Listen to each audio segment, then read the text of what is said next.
Well, good morning. Yes, it's me, Kenny Polcari, your host of the party, and today is Monday, December 30th, 2024, and there are now just 2 days left to trading for this year. And so here are the things you need to know to get your day started. Well, stocks wavered on Friday as we said goodbye, or was that a goodbye in 2024? Contra trades proved to be the winner on Friday as stocks declined. 10-year bond yields are now kissing 4.6% consistently, posing a problem for some stock investors. Oil and gold holding steady as the dollar continues to advance. And what do we have for dinner tonight? Well, it's an appetizer for New Year's Eve. It's blistered cherry tomatoes on a bed of whipped cheeses. It is perfect. Now, stocks ended lower on Friday. The SMIDs and tech suffering the brunt of it as the Mag 7 and some of the other names came under year-end selling pressure. The lower trading volumes only amplifying the move, something that we've been discussing now for weeks. By the end of the day, it was red across the screen. The Dow down 335 points or 0.8. The S&P lost 67 points or 1.1%.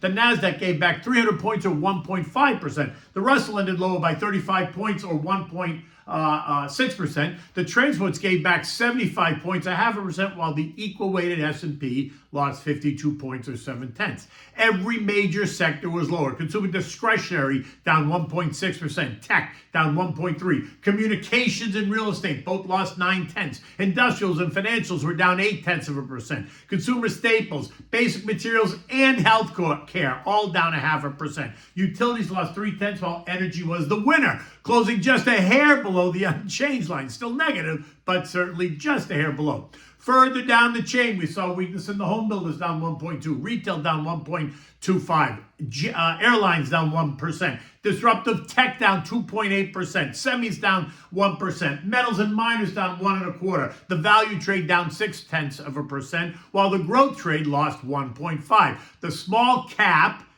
600 growth trade, the IJT lost 1.5%, while the small cap, mid cap value gave up 0.8%. But as you expect, when stocks decline, the fear index surges. The VIX was up 8%, and that sent the contra trades higher. The dog gaining 0.8, PSQ up 1.5, and the SH up 1.1. The VIX was up 4.8%, and the SPSX, the triple leverage short, was up 3.5%. And so why the weakness? Where is Santa? Well, if you've taken a look at what bonds are doing, you'll understand. 10-year bond yields are now up 20 basis points since JJ cut rates on December 18th. They're up 100 since that famed September cut. Remember, JJ tried to convince us that a 50 basis point cut was appropriate because the labor market was stalling. Yeah, how's that working out? Remember the famed transitory argument as well. The labor market is not stalling. And you know what else is not stalling? Inflation. This morning, the 10-year yield is at 4.59%. Last week, we kissed 4.63%. And that, my friends, is the issue, rising bond yields. And so you ask, why are yields rising when JJ is cutting? Shouldn't yields go in the same direction as the Fed funds rate? Well, when the 10-year Treasury yield rises while the Fed is cutting, it can signal several complex dynamics at play in the bond market and really the broader economy. Number one, market expectations. If long-term yields rise while the Fed cut rates, that could indicate that markets expect higher inflation in the future. This might happen if the Fed fund cuts are seen as too aggressive, potentially overstimulating the economy.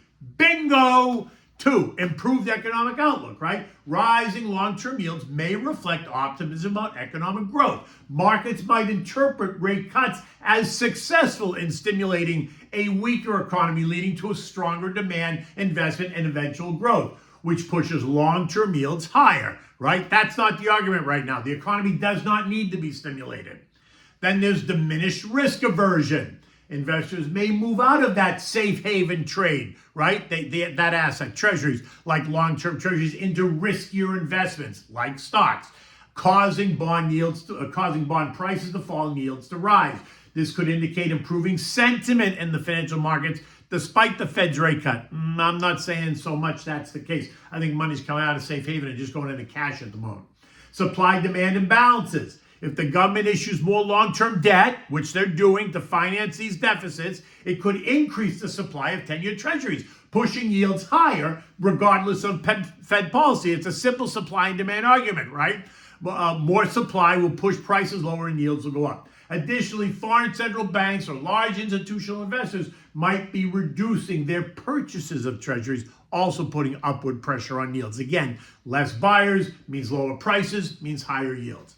Now, what about number 5? Concerns about policy effectiveness. Rising yields might suggest doubts about the effectiveness of those rate cuts if investors believe the Fed is behind the curve, right? And that they are not addressing structural issues or failing to stabilize the economy. Long-term rates might rise as a hedge against this uncertainty. And 6 is term premium adjustments, right? The term premium, which is the extra yield demanded by investors for holding long-term bonds, might increase due to perceived risks related to inflation, debt sustainability, or uncertainty around future Fed actions. In any event, the bond market is telling us to be cautious. So pay attention. Again, do not get FOMOized and jump into the market when stocks decline by 2%. Patience is a virtue here. And do not discount the recent strength in the dollar. It's up 7% for the quarter. It's up 2.2% in the last month alone. Remember, a strong dollar can have significant impacts on stock prices and commodities, with the effects varying based on the company's operations, the sector, and their market focus. Oil continues to trade right here at $70.40, where it's been for a week now. Gold is trading at $26.28. It's down $4, but still within that $2,600, $2,700 trading range that we've been discussing. Continued strength in the dollar is going to continue to put pressure on gold and other commodities, right? Which, by the way, might be good for inflation. U.S. futures are down again this morning. Dow futures down 70, S&Ps are down 11, the Nasdaq is down 36, the Russell is flat. Eco data today includes pending home sales, expected to be up 0.8, but don't expect this to be a market mover at all. It will not be. Much of what happens over the next 2 days is going to be really technical, right? Some profit taking, some tax selling, some short covering, just kind of last minute maneuvering, all very typical for this time of year, right? It's another holiday shortened week. Volumes are going to be light and moves will be exaggerated in either direction. Don't go making any major investing decisions this week. European markets are mixed. The Euro stocks, the UK and Germany just a bit lower, while France, Spain, and Italy are just a bit higher. The S&P ended the day down 67 points at 59.70. Again, you know how I feel. It's been a very good year. If you were in it, you were well diversified, then you did well. Santa left you plenty under the tree. Next week is a new year. For those of you just starting out, start out slow. Create a plan and be methodical in how you do it. For those of you who are already in, continue with the plan and continue being strategic and making those moves when you see market weakness for the long-term investor. The day trader, you're going to do what you're going to do. Okay, so what do we have for dinner tonight? It's not a dinner. It's an appetizer dish for your New Year's Eve party tomorrow. Right? It's blistered cherry tomatoes on a bed of whipped cheeses. Very delicious. It takes you 10 minutes to make. For this, you need cherry tomatoes, garlic, oil, olive oil, honey, salt and pepper, 8 ounces of Philly cream cheese. You need a package of feta cheese. You need a French baguette that you're going to slice into pieces and then toast it with a garlic butter mixture. You want to begin by turning the oven to bake, 450 degrees, so it's ready.